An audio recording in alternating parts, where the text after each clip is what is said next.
ക്യാമ്പസിനെ ഇളക്കി മറിച്ചുകൊണ്ടാണ് UDF സ്ഥാനാർത്ഥി ശശി തരൂരിന്റെ പര്യടനം തുടർന്നുകൊണ്ടിരിക്കുന്നത്. വിമൻസ് കോളേജിലാണ് വോട്ട് തേടി അദ്ദേഹം എത്തിയിരിക്കുന്നത്. എങ്ങനെയുണ്ട് കുട്ടികളുടെ ഒരു ആവേശം? വലിയ ആവേശം, നല്ല രസമായിരുന്നു. ഞാൻ ഇവിടെ വന്നപ്പോൾ ഒരു പ്രോഗ്രാം ഒന്നും ഉണ്ടായിരുന്നില്ല.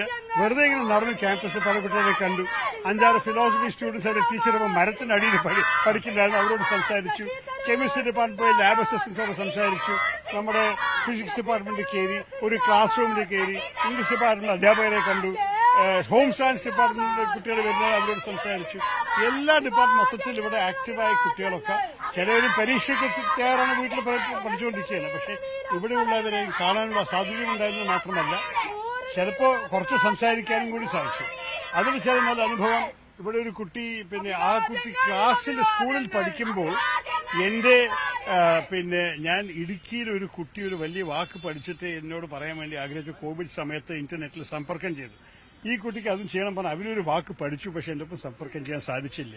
ഇപ്പൊ വിമൻസ് കോളേജിൽ പഠിക്കുന്നു. അപ്പൊ എന്നെ കണ്ട ഉടനെ ആദ്യം ആവശ്യപ്പെട്ടത് ഏതാണ് ആ കുട്ടി, ഏതാണ് വാക്ക് തരൂരുമായിട്ട് പങ്കുവെക്കാൻ ആഗ്രഹിച്ചത്? ഏതാണ് വാക്ക്? Lapido tomato salaco gallio crenio leap sanutrum hypotrum metosal fipero melida catacashemino kislapicosi fafato peristera lectiotic falio kiglo pillayo serayo bafetrigono terego എന്ന് പറഞ്ഞാൽ എന്താണ്? It's A fictional food.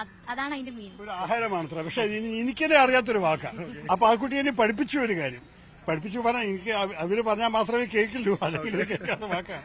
എന്തായാലും പറയുന്നത് ഇങ്ങനെ ഒരു ആവേശം കാണുമ്പോൾ വലിയ സന്തോഷമാണ് എനിക്ക്. കാരണം ഞാൻ സത്യമായിട്ട് എന്റെ ഉദ്ദേശം രാഷ്ട്രീയത്തിൽ വന്നത് തന്നെ ഭാരതത്തിന്റെ ഭാവിയെക്കുറിച്ച് ചിന്തിക്കാനാണ്. ഭാവി പറഞ്ഞാൽ ഇവരെന്നെയല്ലേ?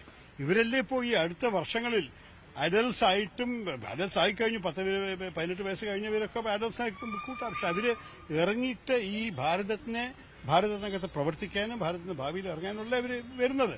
അപ്പോൾ what kind of India do they want എന്നാണ് ചോദ്യം. നിങ്ങൾക്ക് ഏത് വിധത്തിന്റെ ഭാരതമാണ് കാണേണ്ടത്? നിങ്ങൾ വർഗീയത്തിൽ മുങ്ങിയ ഒരു ഭാരതമോ അതോ എല്ലാവരെയും കൂട്ടിക്കൊണ്ടുവന്ന ഒരു വളർച്ചയോ? വികസനത്തിന് വേണ്ടി നമ്മൾ എല്ലാവരും നിൽക്കുന്നുണ്ട്. പക്ഷെ അതിന്റെ ഒപ്പം വർഗീയതയുടെ വിഷം കൂടി വേണോ?